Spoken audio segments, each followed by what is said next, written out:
Bon lundi et bienvenue dans cette nouvelle émission de Bonjour chez vous. Aujourd'hui, nous parlons d'un thème très important. Quelle était la mission de Jésus lorsqu'il était sur terre? Et pour en parler, je suis avec Omer et Aurélie. Bonjour à vous deux. Bonjour Nadine, comment vas-tu? Ça va très bien, vous? Ça va bien, contente de te voir. Ben moi aussi, contente de te voir, Aurélie. J'espère que tu as passé un très beau week-end. Excellent. Amen. Ben contente de te voir aussi. J'étais avec toi. J'espère que vous avez passé un beau week-end. On a passé un très beau week-end. Merci Aurélie. Aujourd'hui, on commence des émissions assez... On fait un thème un peu au courant de cette semaine parce que c'est la semaine sainte. C'est la semaine où est-ce que dimanche, nous allons célébrer la Pâque, une célébration très importante en tant qu'enfant de Dieu parce que c'est une célébration qui nous rappelle tout simplement ce que Jésus a fait, la croix qui nous a réconciliés avec le Père. On va en parler toute la semaine sous différentes facettes. Et aujourd'hui, on voulait s'arrêter tout d'abord à savoir quelle était la mission de Jésus lorsqu'il était sur terre. Dieu a manifesté son grand amour envers nous en envoyant son Fils Jésus. Et c'est de ça qu'on va parler. Omer, tu vas répondre à une question. Dans la réponse d'expert, je te laisse la dire. Pourquoi Jésus a dû être sacrifié pour que nous ayons accès au salut? Une réponse qu'on peut donner en un cours. Oui, c'est ça, tu le disais. On va donner en 9 minutes. Wow. Je sais, désolée. On va te laisser du temps. Je sais, c'est désolée de te faire cette réponse condensée. C'est un plaisir. Mais je crois qu'il y a beaucoup de personnes aussi, des fois, qui sont aussi nouvellement seniors, qui ne comprennent pas trop pourquoi, etc. Donc, ça va pouvoir être déjà une belle introduction que tu pourras faire. Après, si on veut le cours, on pourra te contacter. En privé. Et toi, Aurélie, tu as un témoignage? Oui, un témoignage qui nous vient de la République du Congo, un témoignage de Christ. Je pensais que c'était un garçon, mais c'est une fille. Donc, les hommes qui nous écoutaient, envoyez-nous aussi vos témoignages. Mais bon, on dit c'est ça. Christ était oppressé par la tristesse. Waouh! On va voir comment le Seigneur l'a relevé en lui révélant son amour, tout simplement. Amen. Un beau témoignage que j'ai hâte aussi de pouvoir découvrir. Mais avant ça, on va commencer avec toi, Aurélie, dans la pensée du jour.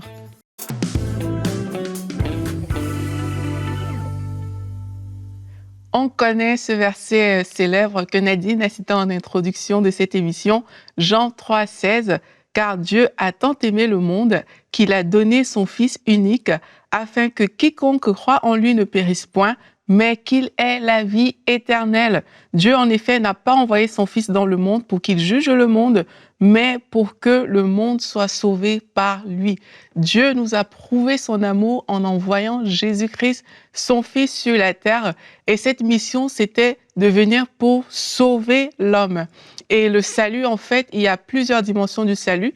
Il y a cette dimension dans laquelle Jésus a pris notre place alors qu'il était crucifié sur cette croix. Il est venu purifier l'homme.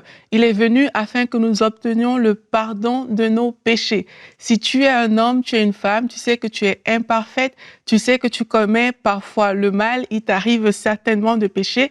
Jésus est venu renverser la nature pécheresse à l'intérieur de l'homme. Il est venu le purifier par son sang.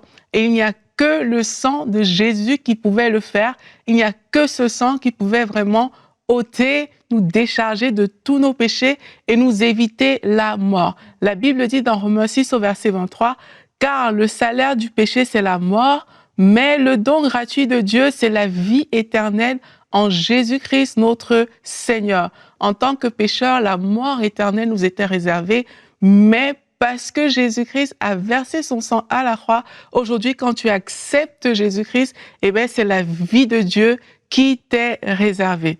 Alors, accepter Jésus, je fais une parenthèse, c'est tout simplement accepter qu'il a pris tes péchés à la croix et que cette mort n'est plus ton partage. Une autre chose pour laquelle Jésus-Christ également est venu sur terre, il est venu nous donner la vie en abondance. Ça aussi, ça fait partie de notre salut. Et la vie en abondance, c'est quoi? C'est la qualité de vie que Jésus-Christ a lui-même vécue. Jésus-Christ a vécu en étant rempli du Saint-Esprit. Et le Saint-Esprit habite en nous dès l'instant où on reçoit Jésus. Et Jésus est venu sur cette terre pour relâcher cette grâce également dans nos vies. La Bible dit que le voleur est venu pour dérober, égorger et détruire, mais Jésus est venu afin que ses brebis aient la vie et qu'elle soit dans l'abondance. Et cette vie en abondance est disponible pour toi. Cette vie en abondance, comme j'ai dit, c'est la qualité de vie que Jésus lui-même a vécue. Il était rempli du Saint-Esprit, il opérait des miracles, des signes et des prodiges. La mort n'avait pas d'emprise sur lui. D'ailleurs, pour continuer, Jésus aussi est venu détruire l'empire du diable. 1 Jean 3, verset 8, le Fils de Dieu apparut afin de détruire les œuvres du diable. C'est également cette capacité qui t'a donné dans cette vie en abondance. Tu as reçu cette autorité sur les maladies, la pauvreté, les oppressions, les malédictions, tout ce qui est œuvre des ténèbres. Jésus-Christ est venu, il a apparu afin de détruire ces œuvres-là. La suite dans la discussion. Dans la discussion, merci Aurélie pour cette belle pensée. Je te sentais en train de décoller. J'ai encore des points, mais il faut que je m'arrête. On va en parler dans la discussion, on a encore du temps pour en parler. Et d'ailleurs, j'aimerais aussi dire que demain nous allons parler du pardon des péchés et de l'œuvre de la croix. Donc, il y a encore matière à discuter là-dessus. Et demain, on va parler de ça. Mais avant de continuer cette discussion, je vous partage notre verset du jour qui se trouve dans 1 Pierre 1. Les versets 18 à 19, 1 Pierre 1, versets 18 à 19, la Bible dit « Sachant que ce n'est pas par des choses périssables, par de l'or, de l'argent ou de l'or que vous avez été rachetés de la vaine manière de vivre que vous aviez hérité de vos pères, mais par le sang précieux de Christ, comme d'un agneau sans défaut et sans tâche. Nous avons été rachetés de notre vaine manière de vivre, du péché de la condamnation éternelle. Nous avons été rachetés et pas par n'importe quoi, par le sang de Christ. Et c'est vraiment ça, ce que Jésus est venu faire sur terre. Tu en as parlé un peu dans ta pensée de différentes choses que nous avons à travers le salut. Mais ce que je trouve merveilleux, c'est déjà la présence de Dieu, de Jésus sur la terre. C'est la manifestation de l'amour de Dieu envers nous, en fait, il nous a pas laissé partir, il n'a pas laissé l'ennemi avoir la victoire alors qu'il avait réussi à tromper Adam et Ève dans le jardin. Dieu a prévu un plan de rédemption, de rachat, et c'est ça que Jésus est venu. Jésus est venu nous racheter, et non seulement de nous racheter, de nous donner la vie en abondance, tu en as parlé dans ta pensée. Effectivement, et quand c'est difficile d'expliquer ça dans une émission très courte comme celle qu'on a, mais vraiment, Jésus est venu pour nous donner la vie éternelle. Dans Jean 17, verset 3, c'est « Or, la vie éternelle, c'est qu'ils te connaissent, toi, le seul vrai Dieu, et celui que tu as envoyé. » Et dans le jardin d'Éden, Adam avait cette intimité avec Dieu, où il pouvait entendre Dieu lui parler. Il y avait cette communication qui était là, et l'une des conséquences, en fait, de la chute de l'homme, c'est qu'il a perdu cette intimité avec Dieu. Et ça, c'est l'une des choses que Jésus-Christ est aussi venu nous donner. Et c'est ça la principale composante de la vie éternelle. C'est vraiment de pouvoir connecter à Dieu déjà sur cette terre jusqu'à ce qu'on va le retrouver au ciel. On va continuer à vivre avec lui. Et cette vie, elle a des responsabilités. Elle a aussi des avantages. On parle d'accepter Jésus comme son sauveur, mais aussi comme son Seigneur. Et ça, c'est des choses qui sont importantes. La mission de Jésus, c'était de nous donner la vie éternelle. Et cette vie éternelle, c'est une vie en abondance. C'est une vie dans laquelle on vit sous la seigneurie de Jésus-Christ. Ça veut dire qu'on se soumet à ses voies, mais c'est une vie aussi à laquelle on a l'accès des enfants de Dieu. On a un accès vers le trône de la grâce. On a l'accès à la santé divine qu'il nous a donnée en mourant sur cette croix. On a accès à ses grâces, à ses bénédictions. On a accès à tout, en fait. Et Jésus est venu pour ça, pour nous. Et moi, je trouve ça vraiment excellent. Ah oui, absolument. C'est très profond. Merci. Je voulais les laisser parce qu'elle me dit qu'elle disait qu'elle avait plusieurs points. Mais, oui. Mais en fait, c'est ça. En fait, nous pensons que c'est simplement je viens, j'accepte Jésus, mais en fait, je rentre dans un système nouveau. Je rentre dans un royaume nouveau. Je ne rentre pas dans une religion. Parce que souvent, il y a des batailles. Est-ce que telle religion et puis telle? Non, ce n'est pas une question de religion. C'est une question de relation, c'est une question de royaume, c'est une question de rentrer dans un système de santé nouveau, système économique nouveau.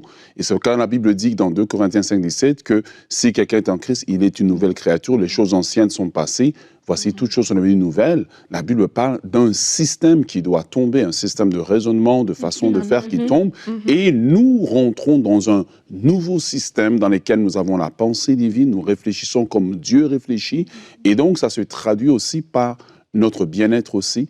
nous avons accès au trésor du royaume de Dieu. Et je te laisse continuer la suite, tu es si bien lancé. Non, mais c'est trop important ce que tu dis, parce que, justement, on parle de quelle était la mission de Jésus sur la terre, et la religion fait poser des actions, en fait, pour rejoindre Dieu, pour que, voilà, on puisse se dire, OK, parce que j'ai fait du bien, alors je serai sauvé. Parce que j'ai fait du bien, voilà, Dieu va m'accepter dans son royaume. Ça, c'est ce que la religion dit. Mais Jésus est venu sur la terre de lui-même et il s'est donné de sorte que, mais toi, en fait, il a tout accompli. Tu n'as plus qu'à accepter ce qu'il a fait pour toi. En fait, entre guillemets, tu n'as plus rien à faire. Tu as juste à l'accepter. Et ça, je crois que c'est quelque chose qui tue souvent beaucoup de personnes religieuses. C'est qu'elles pensent qu'elles vont mériter des choses à travers leurs actions. Mais Jésus l'a déjà fait pour vous. Il l'a déjà fait et c'est pour ça qu'il est venu sur la terre.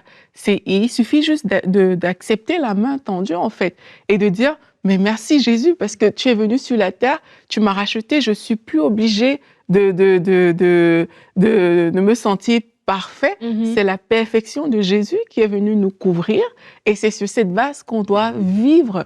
Et pour moi, vu que c'était impossible à l'homme, comme on le sait, Jésus est venu rendre ce qui était impossible possible. Et vous imaginez, c'est juste en acceptant Jésus comme son Seigneur et comme son Sauveur qu'on a accès à cette grâce. Donc, si vous nous écoutez aujourd'hui et que peut-être que vous avez toujours vécu de façon religieuse, vous avez vécu en pensant que c'est par vos efforts que vous héritez la vie éternelle, non, la Bible dit que ce n'est pas par nos efforts, que c'est par la grâce qu'on est sauvé, par le moyen de la foi. Cela ne vient pas de nous, mais ça vient directement de ce que Jésus-Christ est venu sur cette terre et qu'il a donné sa vie pour vous, pour nous qui sommes ici.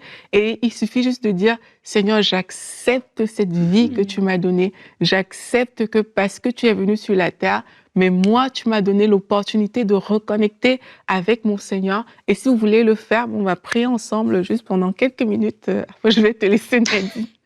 On va prier ensemble. Et vous pouvez juste ouvrir votre cœur à Dieu et dire avec moi ces paroles. Seigneur Jésus, je te dis merci parce que tu es venu sur cette terre en pensant à moi. Tu es venu sur cette terre pour prendre ma place. La mort m'était réservée, mais toi, tu l'as porté, Seigneur, tu l'as pris pour moi. Et pour cela, Seigneur, je veux te dire merci. Aujourd'hui, je renonce à mes péchés et j'accepte ce salut que tu m'as offert par grâce alors que tu es venu sur cette terre. Merci, Seigneur Jésus-Christ. Amen. Amen, amen. Merci Aurélie pour cette prière. Et moi, je vous invite à lire les évangiles. On dit qu'est-ce que Jésus est venu faire sur terre. Moi, ces derniers temps, j'ai recommencé, je lis les évangiles en ce moment dans la version parole vivante, la version que tu aimes bien, Aurélie. Et je relis encore les évangiles et je me dis, c'est là, ce que tu lis les évangiles, que tu as directement la révélation du cœur de Dieu, en fait. Jésus est venu nous racheter. Jésus est venu nous montrer le cœur du Père. C'était un Dieu qui nous veut libres, qui nous veut libres de l'oppression, qui nous veut en bonne santé, un Dieu qui veut nous donner la vie en abondance, qui veut nous donner le Saint-Esprit, une communion avec lui. Et la Bible dit dans Jean que justement à ceux qui l'ont reçu, à ceux qui l'ont reçu, il a donné le pouvoir de devenir enfants de Dieu. Alors que Jésus est venu aussi pour nous faire de nous des enfants de Dieu. Et vraiment, ma prière est que vous puissiez vous-même avoir cette révélation de Dieu parce que vous-même, vous êtes dans les Écritures et vous voyez le cœur de Dieu, que le Saint-Esprit ouvre vos yeux par rapport aux Écritures, que ce soit clair et limpide, que vous puissiez recevoir ce que la parole dit pour vous et ce que la parole dit par rapport à ce que Christ a fait à la croix. Et justement, pour en savoir plus, on va aller dans notre rubrique « Réponse d'experts ».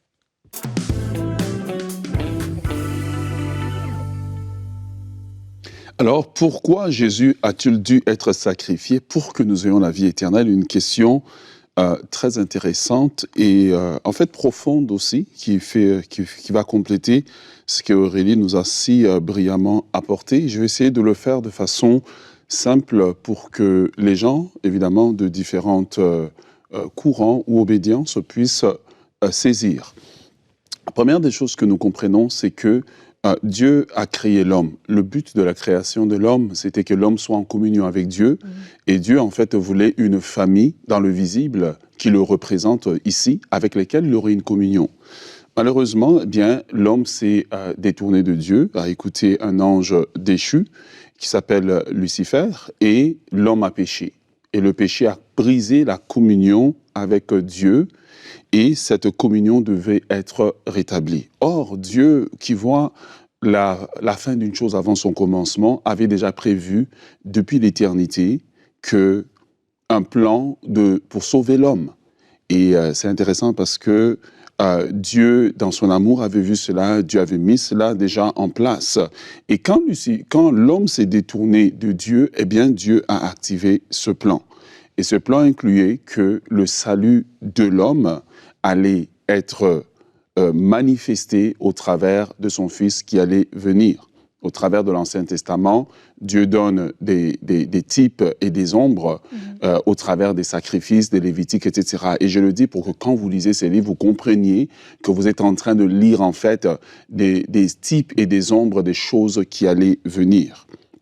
Alors la conséquence du péché a fait que l'homme a été séparé de Dieu, l'homme a été non seulement chassé du jardin, mais l'homme a perdu sa communion avec Dieu. Donc le but principal de Christ à la croix, c'est de rétablir la communion entre l'homme et Dieu. Et le péché a rompu la communion avec Dieu. Et donc, il s'agit ici de régler le problème du péché. La croix n'est pas pour simplement nous faire sentir bien, mais c'est de régler un problème fondamental. C'est que la Bible dit que tous ont péché et sont privés de la gloire de Dieu ou de l'accès à la présence de Dieu ou de la communion avec Dieu. Et pour cela, eh bien, Dieu devait envoyer quelqu'un qui devait réparer le problème, car le sang des boucs, des taureaux, toute forme de sacrifice qu'on connaît, ne pouvait pas régler le problème. Ça prenait un sacrifice supérieur et ce sacrifice, seul Jésus pouvait l'apporter. Voilà pourquoi quand Jean-Baptiste le voit, Jean-Baptiste dit « Ah, voici l'agneau de Dieu qui ôte le péché du monde ». Il ne dit pas le péché du peuple d'Israël, le péché d'une nation, mais le péché du monde entier. Pourquoi ? Parce que la Bible nous dit dans le livre de 1 Corinthiens que Jésus, eh bien, il est le second Adam. Quand Adam a péché, il a fait pécher toute l'humanité et ça prenait un second Adam qui devait venir maintenant, bien qui par ses actes pouvait racheter toute l'humanité. Donc Christ en lui-même représente en fait l'agneau de Dieu, mais il est aussi le second Adam qui vient régler ce problème de l'humanité. Bien, par le sacrifice de Christ à la croix, eh bien, Christ devient la manifestation de l'amour de Dieu, tel que Nadine nous l'a très bien dit. 1 Jean chapitre 4, le verset 9 nous dit « L'amour de Dieu a été manifesté envers nous en ce que Dieu a envoyé son Fils unique dans le monde afin que nous vivions par lui. » Là où le péché a emmené la mort, le Fils de Dieu, Jésus, qui est l'agneau de Dieu parfait, sans tache, apporte la vie que l'homme a perdue dans le jardin d'Éden. Et l'homme est restauré au travers de lui. Romains chapitre 5, le verset 8 nous dit « Ainsi donc, par une seule offense, la condamnation a atteint tous les hommes.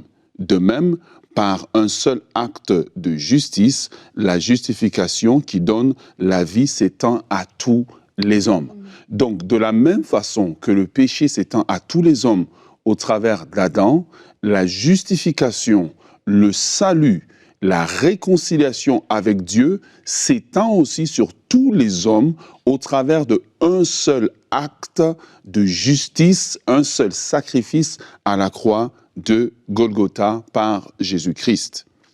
Hébreux, chapitre 9, le verset 12, nous explique la valeur du sang de Jésus, car on ne peut pas parler de la croix sans parler de la valeur du sang de Jésus. Et lorsque je parle de ça, j'aimerais vraiment que tous les chrétiens écoutent cela parce que c'est quelque chose qu'on n'entend plus beaucoup parler aujourd'hui. La valeur du sang de Jésus. Hébreux 9, 12 nous dit « Et presque tout, d'après la loi, est purifié avec du sang, et sans effusion du sang, il n'y a pas de pardon. » Mais qu'est-ce qui est pardonné? C'est le péché. Et donc, il fallait que le sang puisse couler, et le sang qui devait couler devait être un sang qui était parfait, Quel est le sang qui est parfait? C'est le sang de Jésus-Christ, car il est l'agneau de Dieu, sans tache ni défaut, qui a été reconnu de Dieu, reconnu des hommes, comme étant l'agneau de Dieu parfait. Jean chapitre 14, le verset 6, Jésus lui-même dit « Je suis le chemin, la vérité et la vie. Nul ne vient au Père que par moi. » Donc, on ne vient pas au Père par un homme, par un système, mais nous venons au travers du sacrifice de Christ à la croix. C'est quand nous acceptons ce sacrifice. En fait, je voulais rajouter dans ce que Aurélie disait tout à l'heure, que le système de Dieu est tellement bon, tellement parfait, que ça ne doit pas dépendre des efforts. Parce que si ça dépend des efforts, ceux qui ont l'argent peuvent se payer le salut, les pauvres ne peuvent pas. Si ça dépend des efforts, peut-être ceux qui ont la force physique peuvent se payer le salut. Ceux qui ont une maîtrise de leur volonté peuvent, par une vie disciplinée, un peu comme les moines, atteindre le salut. Mais le système de Dieu, il est simple. Dieu dit, crois, tu seras sauvé. Crois que quelqu'un est mort pour toi. Crois que quelqu'un a pris ta place à la croix et tu seras sauvé. Le système de Dieu, il est parfait parce qu'il peut rejoindre l'homme le plus fort comme il peut rejoindre l'homme le plus simple.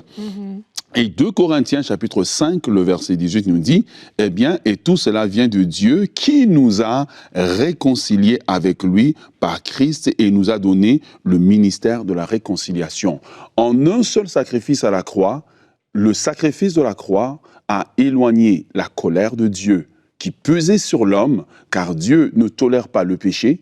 Le sacrifice de la croix nous a réconciliés avec Dieu. Ce sacrifice nous a donné l'identité d'enfants de Dieu. Ce sacrifice a permis que nous puissions être, appelés maintenant gens de la maison de Dieu, enfants de Dieu. Ce sacrifice a fait de nous les héritiers et les co-héritiers, les héritiers de Dieu et co-héritiers de Christ. Il n'y a pas un élément aussi puissant dans tout l'univers qui, en un seul acte à transformer la vie des individus comme le sacrifice de Christ l'a fait à la croix. Les cartes de crédit ne peuvent pas le faire, les médicaments ne peuvent pas le faire, le système bancaire ne peut pas le faire, mais Dieu l'a fait et Dieu l'a fait gratuitement parce que Dieu est amour.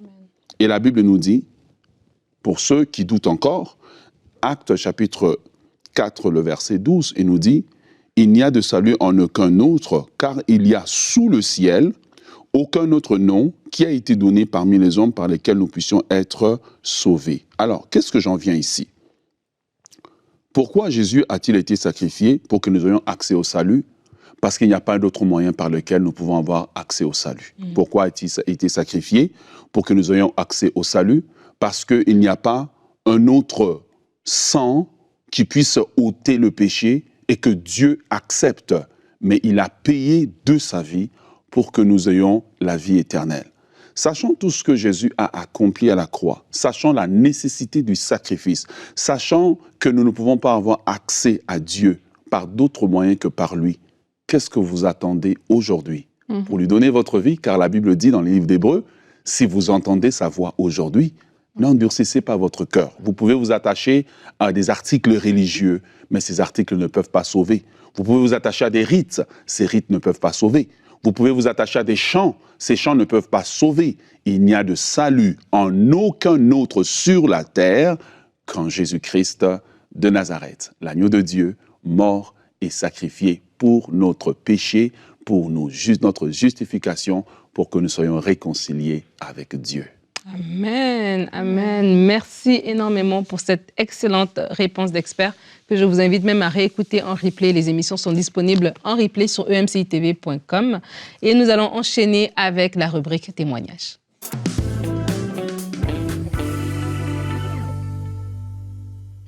Alors, comme je disais, c'est le témoignage de Chris de la République du Congo. Et elle nous explique en fait qu'elle se sentait oppressée et toujours remplie de tristesse, même si elle cherchait à le cacher en fait.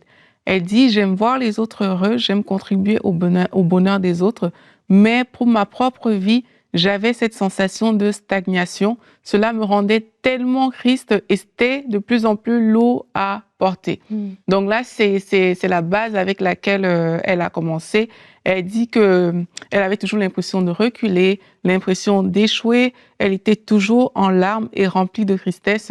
tellement elle se sentait faible. Ça, c'était son état initial. Il y a eu la semaine des miracles qu'on a fait sur EMCI. Je pense que bon nombre parmi vous l'avez écouté. Et pendant la semaine des miracles, il y a eu le live sur la délivrance qu'elle a écouté en différé.